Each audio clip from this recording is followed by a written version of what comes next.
Hey, what day is it? It's cookie day. Let's go deliver some cookies. Let's go. Hi, I'm Scott. Hi, I'm Jeremy. And we are the dads behind Cookies for Caregivers. Back in March, I was furloughed from my position, and I decided to do something new every week. And the first thing I did was made some cookies from scratch. Never done that before. I was so proud and amazed that my cookies turned out the way they did that I had to brag on Facebook about it.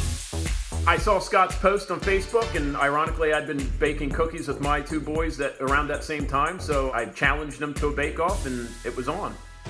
Jeremy and I have been friends for a long time. We are both former athletes ourselves, so at our age, if we can compete over cookies, that's probably going to be the safest thing for us physically. Jeremy's a high school basketball coach, and one of his student athletes baked cookies as well.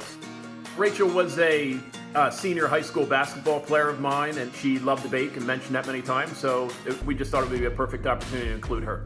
The three of us took our cookies down to City Hall, and our mayor judged. Rachael was judged to have the best cookie, and then it was a fight for second place, and I took second place, and Jeremy, with his dense chocolate chip cookies, came in third. We had a lot of leftover cookies, and we decided we were going to take them to many of our first responders. They were shocked that somebody had recognized them. They were just happy to receive these cookies as a sign of maybe getting some stress off their backs. Witnessing the wonderful reaction of our community heroes, it was a natural that we wanted to keep doing it because there were many, many more people to thank. And Scott decided he was going to create a Facebook group. With that, Cookies for Caregivers was born and on its way.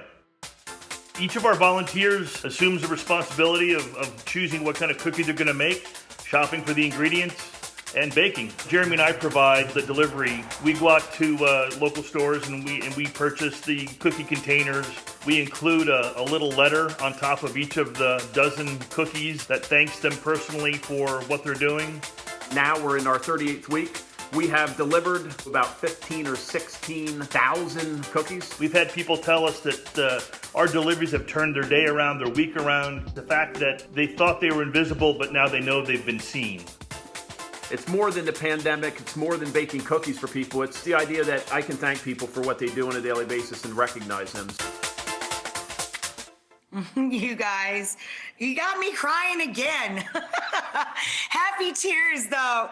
Scott and Jeremy, you are wonderful. And I just love that you did something that not only bettered yourselves, and it started with this fun competition and learning a new skill in life.